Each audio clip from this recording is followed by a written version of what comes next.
Ferguson Library, and as I briefly talk, this is your opportunity to silence your phones.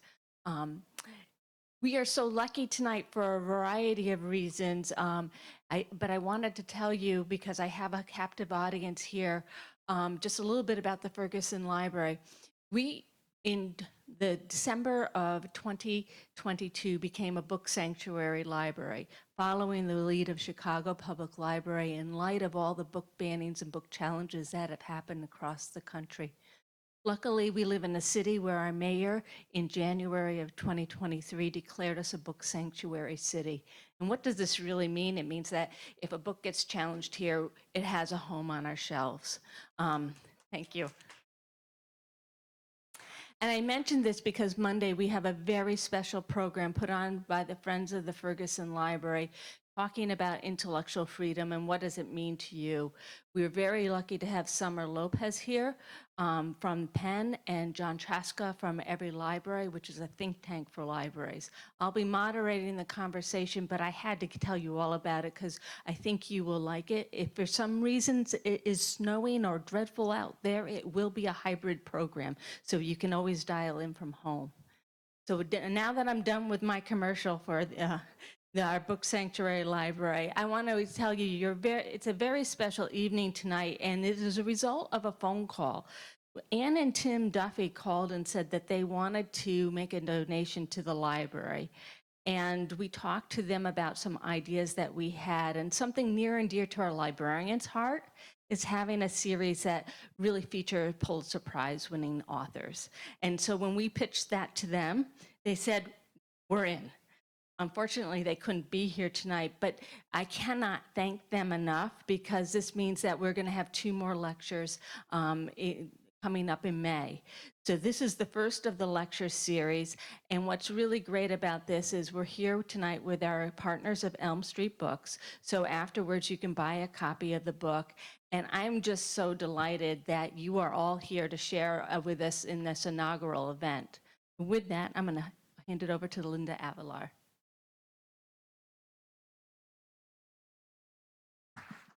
Thank you, Alice. I'm honored to introduce our speaker this evening. Beverly Gage is a professor of 20th century American history at Yale University.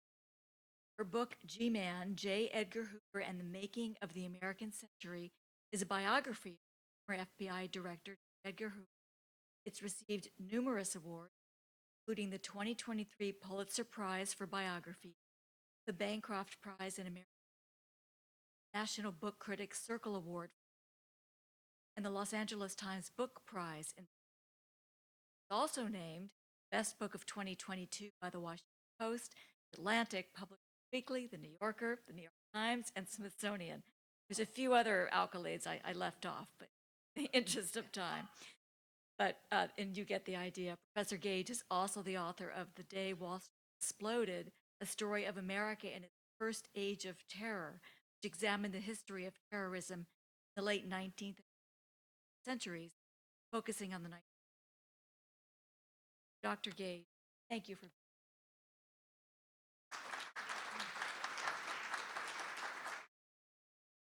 Well, thank you for those lovely introductions, and it's great to be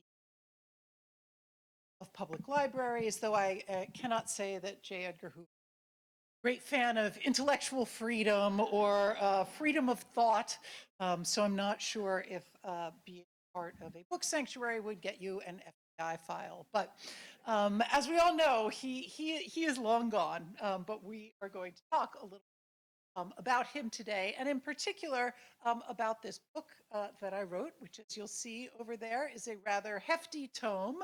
I spent more than a decade of my life off and on working on this book and living with J. Edgar Hoover. And so tonight I'm going to try to tell you why on earth I would want to do something like that, and really just try to give you an overview of what's in the book. Was director of the FBI for a very long time and a member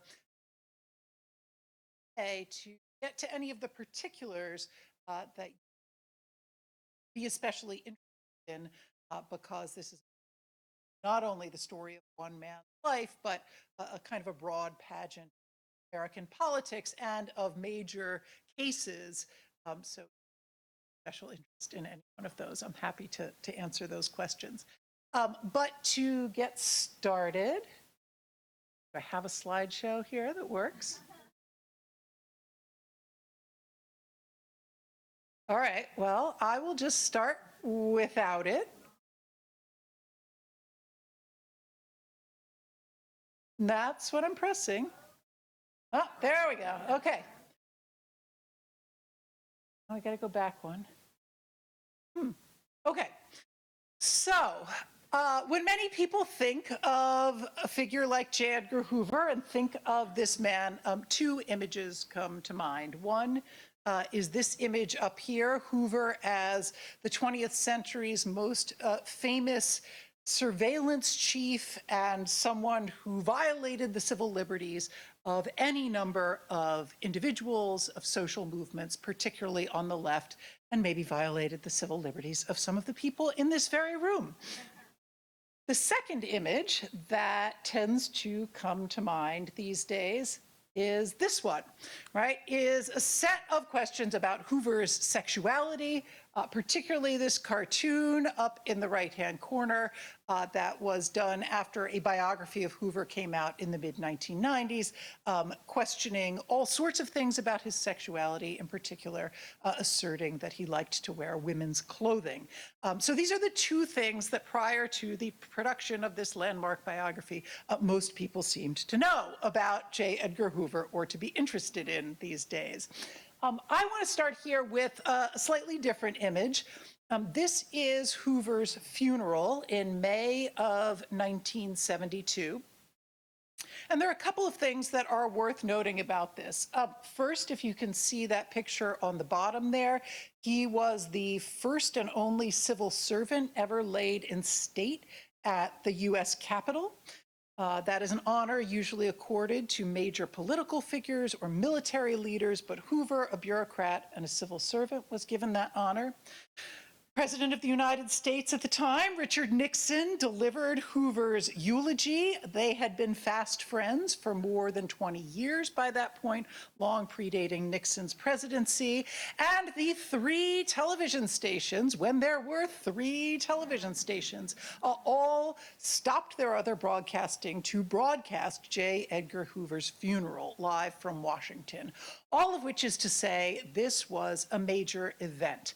And part of what I wanted to do in this book was to explain that kind of moment and to talk not only about why so many people conceived of Hoover's life and then his death as such a significant part of American history, but to get past what I think have become some of these fixed images of Hoover, many of which came out of a period of the late 1960s into the mid-1970s when many of the abuses and excesses of his reign were exposed, and not to do away with those. This book is full of terrible things that J. Edgar Hoover did, many of which were not terribly well known, but to remind people that actually one source of his power and one of the dominant themes of his life is that he was actually quite popular for most of his life, quite widely supported in Washington. And if we want to understand, why the national Capitol shut down for a couple of days to mark his death, we have to understand this much longer and deeper history and understand his significance for American politics writ large. So at the moment that Hoover died in May of 1972, he had been director of the FBI for 48 years. He got that job in 1924 when he was 29 years old, and he died in the same job 48 years later in 1972 at the age of 77. So just to give you a sense of what all of this means, when he was appointed, Calvin Coolidge was president. We then go on to have Herbert Hoover, the Great Depression. So J. Edgar Hoover, Herbert Hoover, they are not related, but he is there throughout Herbert Hoover's presidency throughout the Great Depression. He then stays on for all 3+ terms of Franklin Roosevelt's presidency. So that is through the Great Depression, the New Deal, and all of the Second World War. He then stays on through Harry Truman's presidency, the dawn of the Cold War, the rise of McCarthyism, the politics of the 40s and 50s. He stays on through both of Dwight Eisenhower's terms, the rest of the 1950s. He stays on for John Kennedy. He stays on for Lyndon Johnson. And he stays on for Richard Nixon and dies at the end of Richard Nixon's first term. So it's an incredible sweep of time, not just in the sheer number of years that he was there, but in what happened in American politics and particularly in the federal government during those years when Hoover came in as bureau director in the 1920s. Right? Washington is not a particularly big city. The federal government doesn't have most of the powers that it has now. And he really is there both as a witness to and as an architect of the growth of the American security state, in this case, the FBI in particular, but Hoover's power and influence really spread far beyond the FBI. He had relationships with every one of those presidents. He had relationships with many, many key members of Congress. He cultivated a very widespread popular constituency in Hollywood, in the press, at the grassroots, working with all sorts of organizations. And he built the FBI itself really in his own image over this vast swath of time, had his fingers in almost everything that happened in American politics. And that is why the book is 800 pages long. The chapters are short, the book is long. And that really was what drew me to wanting to write about J. Edgar Hoover. I am not a great fan of J. Edgar Hoover. I think Hoover does not have many fans left in the world. He is obviously a complicated figure, but someone who is best known, right, as one of the great villains of the 20th century. But I thought of him not only as a villain in certain moments, but really as a vehicle for telling a big story about Washington, D.C., about the growth of American government, about the ways in which federal surveillance and governance has shaped social movements and the experience of ordinary people on the ground, as well as telling a story about one very peculiar and very influential man who could kind of take us through that whole journey. So that's what drew me to writing about J. Edgar Hoover. I'm going to fill in some of the details in a moment. But the last thing that I wanted to say is that, for me as a historian, Hoover was also particularly interesting, not just as a vehicle for this kind of great sweeping story about American politics in the 20th century, but because I think he represents a kind of peculiar combination of two different American political traditions that we don't see fused very often in our own world, and in fact, I think are growing further and further apart. One is that he was a deep believer in professional government service, right? He comes of age in a world in which the administrative state, the security state, and the executive branch in particular is beginning to balloon, not just in agencies like the FBI, but in all of the ways that the federal government comes to play new roles. And he's a deep believer in that project. He sells the FBI throughout his life as a professional, apolitical set of career government experts, fact finders, people who believe in science, people who believe in expertise, and who are going to stand apart from politics as part of the government. So the title of this book, G-Man, is the nickname that both Hoover and his agents got in the 1930s, but it stands for government man. Right? And I think Hoover was, for better and sometimes for worse, a true believer in the world of professional government service. You might even call him a progressive in the sense of early 20th century kind of progressivism, an architect of the quote-unquote liberal state. On the other hand, he is also a deep ideological conservative, right? He is an outspoken cultural and political conservative on a whole host of issues, on the issue of race, on questions of religion, and most notably, the two questions that really drove his politics, law and order and anti-communism. He's very outspoken about these things. He's not only a security chief, but a major cultural force. And I think the genius of what he does and the reason that he lasts so long in American politics is that he takes these two elements and he really fuses them together. He puts them together in an institution like the FBI, which means that lots of different people can see what they want in J. Edgar Hoover. But as I said, I think these are traditions that don't go together in our own world very well. If anything, the Republican Party at the moment, many people who consider themselves to be figures on the right, as I think Hoover did, he did describe himself as a conservative in many ways, now have become rejectors of the state, enemies of the FBI, right, particularly under the influence of someone like Donald Trump, who has declared war on the administrative state, on the security state, on the intelligence agencies to be a central part of his politics. So Hoover is an interesting character to me from that perspective as well. For the next few minutes, I just want to really walk you through the book and what some of the highlights are and get you through not only those 48 years as director, but the 20-some years that led up to it, and then give some time for Q&A.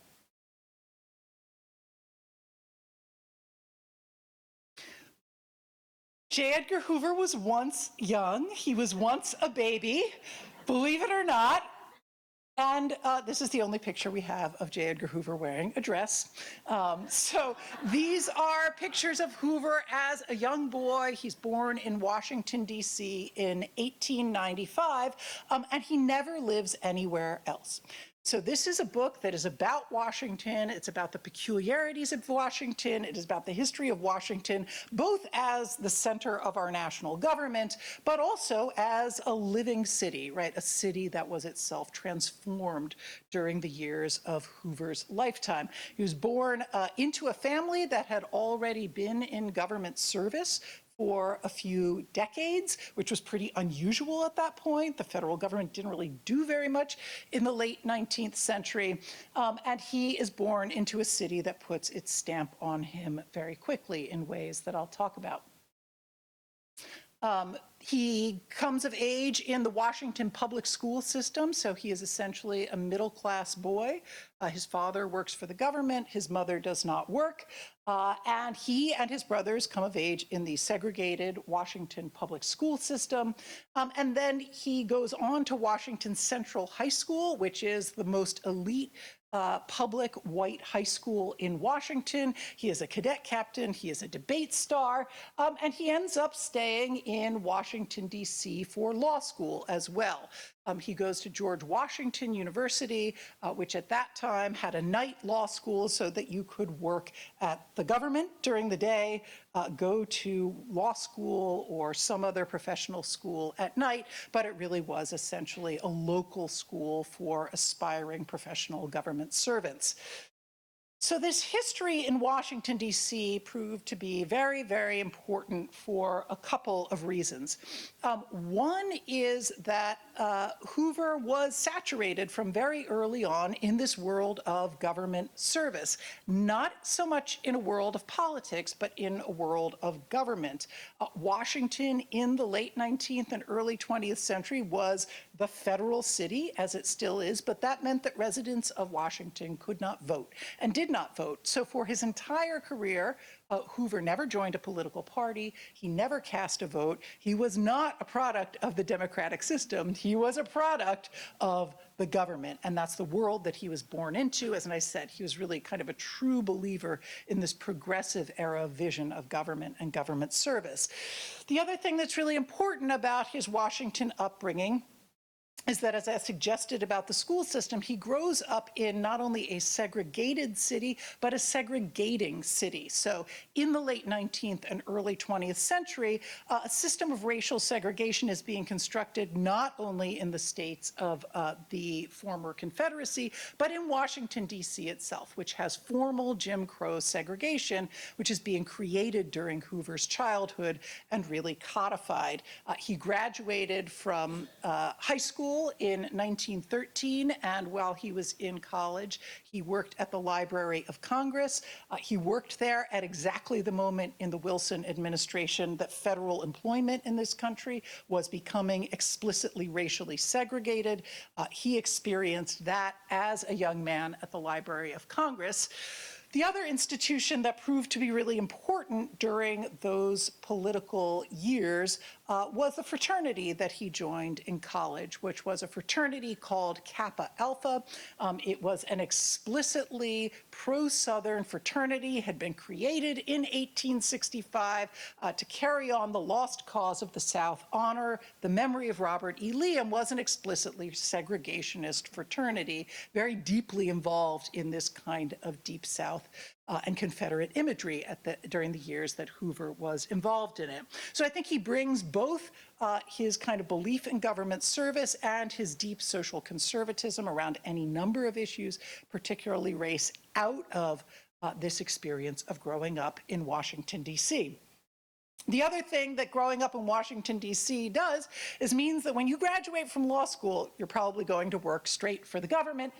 That is what J. Edgar Hoover did. He graduated in 1917, in the spring of 1917, and so hopefully there are enough history buffs in the audience to know what that means. He graduated straight into the First World War. The United States was entering the war. He did not become a soldier. Instead, he went to work for the Department of Justice at the age of 22, and he never left. So his tenure at the FBI is 48 years. His tenure within the Justice Department is 55 years long. Hoover's first job in the World War I Justice Department is war work. And what that meant for him was that he's entering a Justice Department that has all of this new stuff to do, and a lot of it involves new forms of surveillance, surveillance of political radicals in the United States. And in his case, his first job, you probably can't see these documents very well, but they are from his very first years on the job, when he was one of the kind of low-level lawyers involved in German registration and German internment. So essentially, he's brought into the government, and he is told as a 22-year-old, we're going to put you in charge of trying to judge who is dangerous to this country in a time of war and who is not. A lot of people don't know very much about German internment. We know a lot more about Japanese internment later on, but about 10,000 Germans were interned in the United States in the First World War, and Hoover was involved in that. It's his first job. Now, he is not someone who has lots of ideas about this coming in, right? And I think it's important to remember that though he becomes an architect of the surveillance and security state, it's something that he's taught pretty early on and that he's given lots of opportunities to do. It turns out that he is so good at it that at the age of 24, he gets a big promotion. The war ends, but there's lots of concern about left-wing radicalism in the United States. The Bolshevik Revolution has just happened in Russia. There are lots of new radical groups and labor unions forming in the United States. And Hoover, at the age of 24, is put in charge of something called the Radical Division within the Justice Department, which is essentially the federal government's first peacetime effort to keep tabs on the political opinions, in this case, particularly of a variety of left-wing radicals.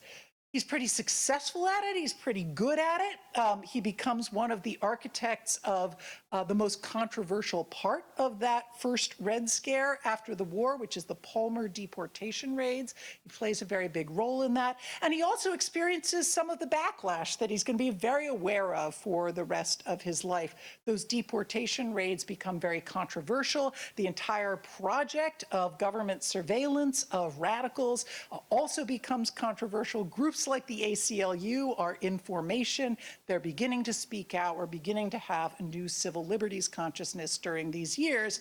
And so again, you see both pieces of what's going to be a big theme of Hoover's life already set during this year. His deep commitment to anti-communism, to the pursuit of political surveillance, a deep confidence that he's a person who can judge who's dangerous and who's not dangerous to the American political project.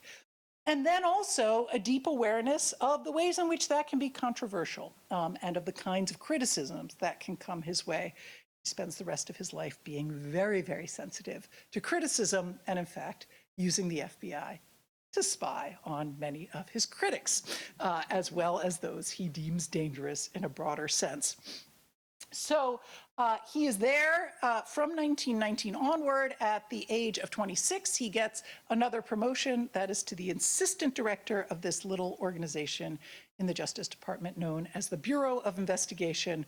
And then after his boss is ousted in a series of scandals, Hoover is appointed director of the Bureau of Investigation at the age of 29.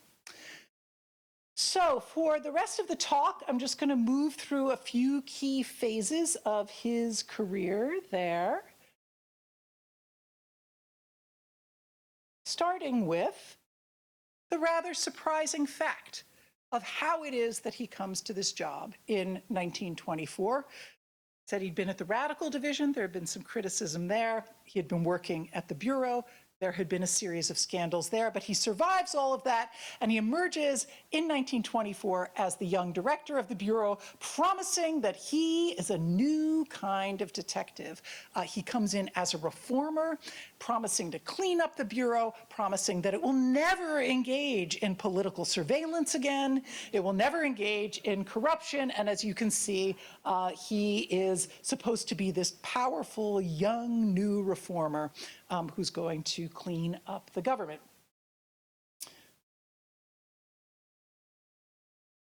All right, so these are some of the promises that J. Edgar Hoover makes, if you can see this slide. My favorite are the couple at the bottom, one of which is he promises he will never open Americans' mail and spy on them. And of course, he will never wiretap anyone. That would never befit his own vision. So during his first decade as this kind of young reformer at the Bureau, he does in fact set about to remake the Bureau in his own image of what government professionalism is supposed to look like.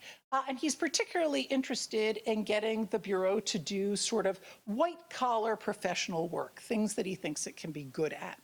He doesn't want to be involved in prohibition enforcement. That's a loser's game. He wants to be involved in things that he thinks his young band of lawyers and accountants can really do effectively. They don't actually have much else to do in terms of federal jurisdiction. So he spends his first decade really setting up a lot of the features of the FBI that we associate with the Bureau today in an institutional sense, becoming the national repository for fingerprints. He goes out of his way to make the FBI the place that's going to gather national crime statistics. So when you hear crime statistics, the FBI's uniform crime reports today, that goes back to the 1930s and J. Edgar Hoover. He sets up the FBI lab, which has had its prominence and scandals over the years, is in a million TV shows, right? That also comes out of Hoover's early efforts to make the FBI this kind of scientific enterprise and a model of forensic science. And in fact, during these years, Hoover's so into the idea that this is going to be sort of a scientific, bureaucratic, white-collar enterprise that these are the glamour shots that he has for the FBI. He likes to have photos of guys standing behind filing cabinets, people sitting at their desks filing paper, men sitting there, you know, filing more paper, counting things, and this is my personal favorite, just the filing cabinets, right? That's it. And one of the interesting things that this part of the book, what's part two, really the period from 1924 to 1945, seeks to explain is how you go from this as the FBI's publicity shot, something like that, to this, which becomes the image of the FBI in the 1930s. And the real answer to that is this man sitting at the desk I've already mentioned, Franklin Roosevelt, right? Franklin Roosevelt really is the president who gives the FBI the two forms of power that Hoover goes on to exercise for the rest of his life. It is the moment that the FBI really gets its federal law enforcement power. Agents begin to carry guns in the 1930s. They're put in charge of kidnapping and bank robbery. They go up against the likes of John Dillinger. Those are all kind of New Deal efforts to strengthen the FBI as a crime-fighting force. And then the Second World War comes along. These are just a couple of examples of that federal law enforcement stuff. The Second World War comes along eventually. All right, there we go. Here's the Second World War. And Roosevelt does something really important, which is he goes to Hoover first secretly and then publicly and says, remember all that political surveillance that you were doing in the First World War? I think we're going to have to start doing that again. First, he wants him investigating fascist and communist groups in the 1930s. Once the war comes, he says, you know, J. Edgar Hoover, I want you to be in charge of sabotage, subversion, and espionage investigations. This becomes really the basis for Hoover re-entering the world of political surveillance, mostly at home, though a little bit abroad during these years. And it produces a massive expansion of the FBI. So this image, you might recognize filing cabinets, right? You remember those earlier images? Well, this is what the file cabinets look like by the end of the war, right? Millions and millions and millions of files being amassed on Americans in the name of a national emergency. So that's really part two of the book. It's looking at the construction of the kind of institutional FBI that mostly happens in the 20s and 30s and 40s as a result of Hoover's reforms, FDR's grants of power, and then the war itself. And then parts 3 and 4 really look at what Hoover decided to do with that power once he had it. The Section 3, which I'll talk about in a moment, really focuses on the years of the Red Scare, Hoover's role in the anti-communist saga of the 40s and 50s. And then the last section gets to the material that most people know best, which is the FBI in the 60s and 70s, in particular, its efforts against the civil rights movement and the New Left.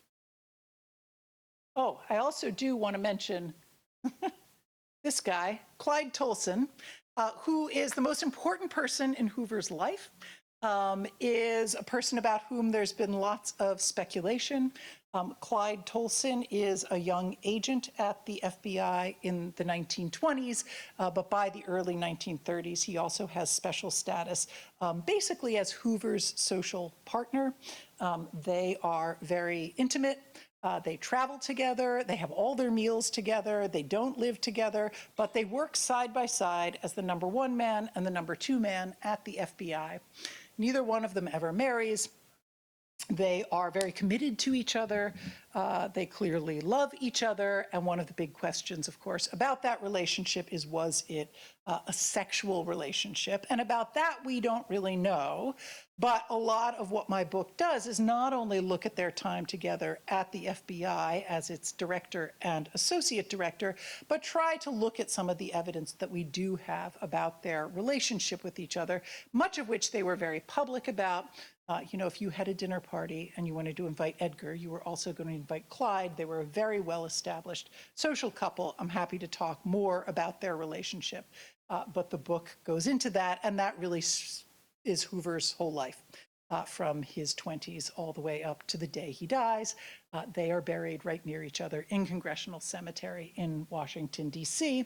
And some of my favorite sort of documents to read are a set of photographs of the two of them together, some of them really official photographs from the FBI. I particularly like this one because it looks a little like a wedding picture, since they're surrounded by flowers and wearing their beautiful suits. But there are other more intimate pictures, other more intimate expressions. Here they are on vacation together. There's Edgar. There's Clyde. These are from Hoover's private vacation photos. So I'm happy to talk more about their relationship, but I just want to finish up with a few highlights of the most famous periods of Hoover's life as FBI director, which is this period from the 40s through the 70s, the Red Scare, and then the politics of the 1960s. So once Hoover has this apparatus that he is in control of, he really puts it to work at the cause that matters most to him, and that is the cause of anti-communism. And the book, for the period of the 1940s and 50s, really tries to make the case that Hoover is, in many ways, the more important figure to understand all of that than Joe McCarthy. Right? McCarthy kind of comes and goes. He becomes famous in 1950.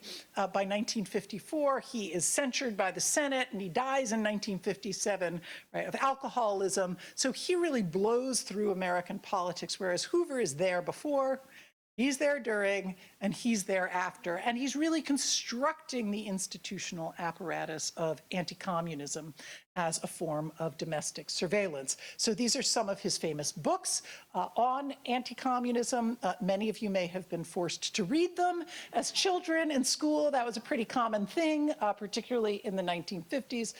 This is Hoover with McCarthy. They're playing shuffleboard together on vacation. So they had an interesting relationship, a sort of a social relationship. They obviously shared a lot of a worldview, but Hoover in some ways was the more kind of responsible, institutional-oriented actor.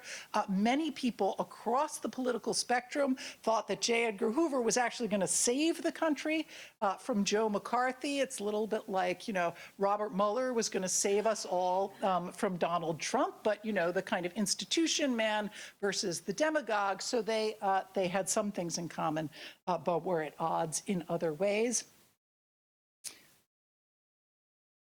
Hoover, during these years, not only vastly expanded surveillance of the Communist Party and of left-wing groups, but also built really important relationships with a whole series of congressional committees that are involved in the work of prosecuting the Red Scare, works with the House Committee on Un-American Activities, works with the Senate Internal Security Subcommittees.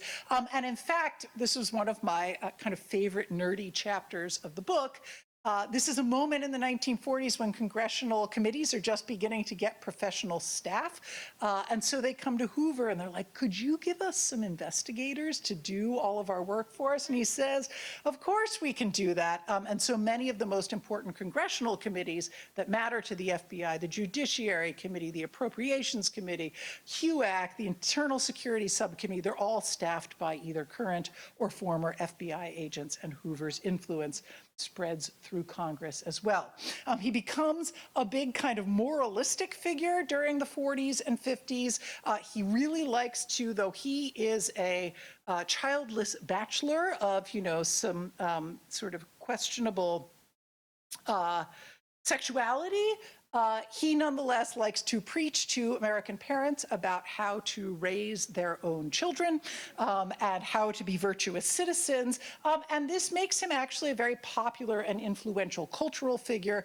He builds a massive grassroots constituency, partly around the issue of anti-communism during these years, and partly around his public proclamations of religiosity, right? So in the 40s and 50s, he's not only engaged in all of this security work, but he is becoming a kind of public proponent of religiosity as part of the war against communism. All of this makes him incredibly popular. So in the 1950s, J. Edgar Hoover is one of the most popular figures in the United States. In polls done in the late 1950s, he gets approval ratings up into the 90 percentiles, right? And so it's almost unthinkable to us today, right, when he's such a villain, but this was really his heyday. And he had pretty widespread support from Democrats and Republicans, actually from liberals and conservatives, and it's only in the 1960s that all starts to fly apart. So I'll just finish with a few minutes on the 60s and on some of the material that's in the book there. First of all, we have Lyndon Johnson to thank for the fact that Hoover is the head of the FBI throughout the 1960s. Had history gone another way, Hoover would have been forced into retirement on January 1st, 1965. That was the federal retirement age of 70. But it turns out that Lyndon Johnson and J. Edgar Hoover were very good friends. They had lived on the same block in Washington, D.C. since the 1940s. They used to walk their dogs together.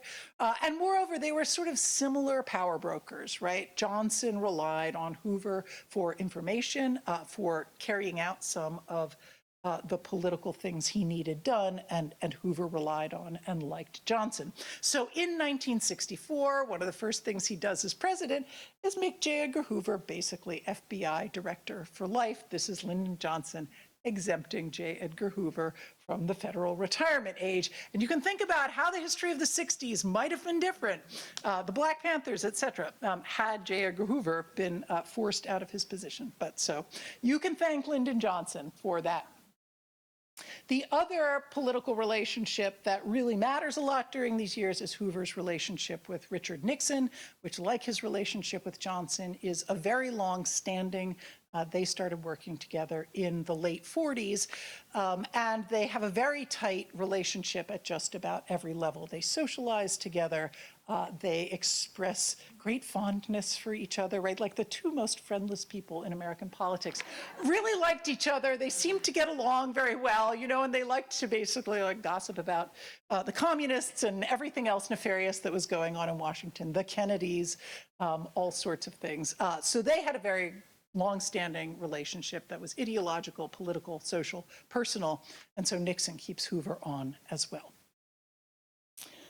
Of course, it is in the 1960s that Hoover takes a lot of what he had been doing, tried out on the Communist Party in the 40s and 50s, and begins to expand it to lots of other groups in American life, begins to expand it into widespread surveillance of the civil rights movement, of the student left, of a variety of other groups. The book goes into a lot of detail about the FBI's campaign against Martin Luther King in particular, which was one of the most expansive and one of the most outrageous campaigns that the FBI ever ran. Began in the late 1950s, early 1960s, looking at a couple of King associates who were alleged to have been, and I really were, pretty deep in Communist Party circles. It expands over time such that by 1964, they are bugging King's hotel room, recording his sex life, using those recordings to send anonymous threatening notes to King to try to get him to kill himself, to drop out of American politics, and other nefarious aims. One of my most important documents that I found in the course of doing this research was the first unredacted copy of a famous letter that the FBI sent to King with a reel of those tapes from his hotel room in the mid 1960s, late 1964, early 1965, threatening King, purporting to be from a disillusioned Black admirer. The existence of this letter had been known before, but this is what we had publicly. So it's always good to go back to the archives, see if you might be able to find something new there. So there's a lot about Martin Luther King in particular in the book. There's also some about his surveillance of the student left, the rise of a program known as COINTELPRO, probably the most notorious program of Hoover's career.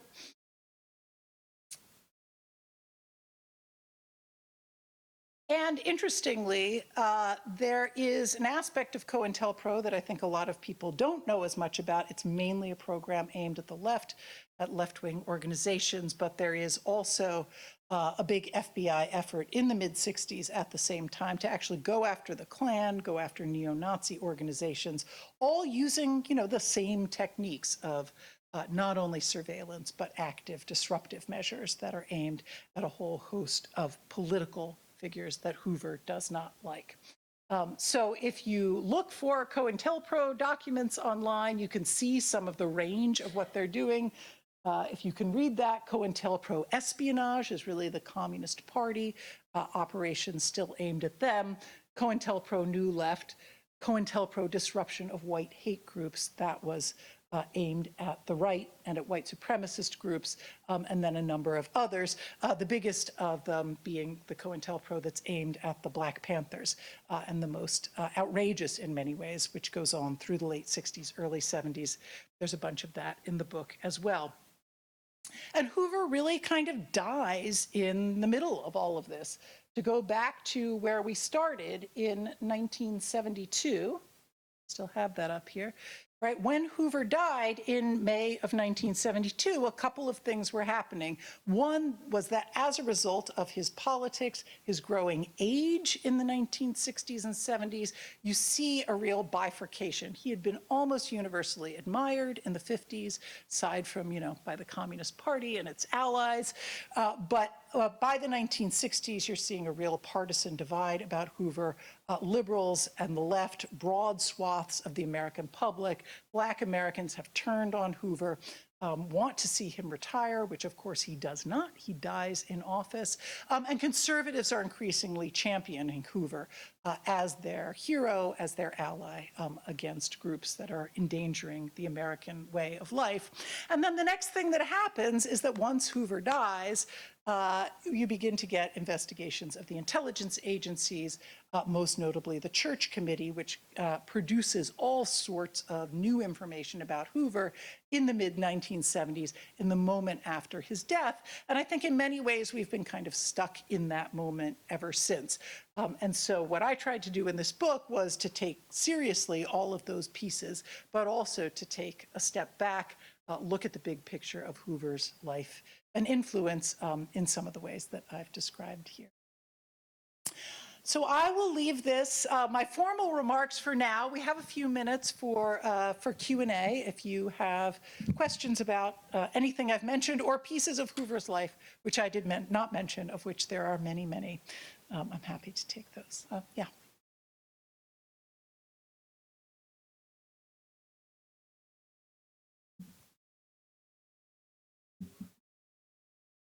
It's not on.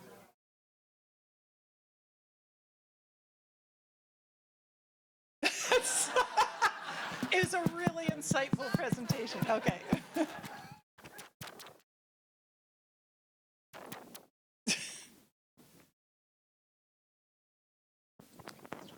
Okay, project.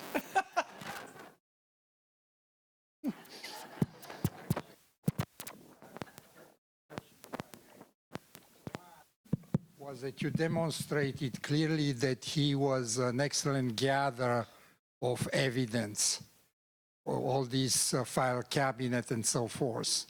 My question is, did he ever misuse this evidence in the sense of withholding evidence or implanting false evidence in order to advance his political goals? And the second question is that he had this conservative right kind of views.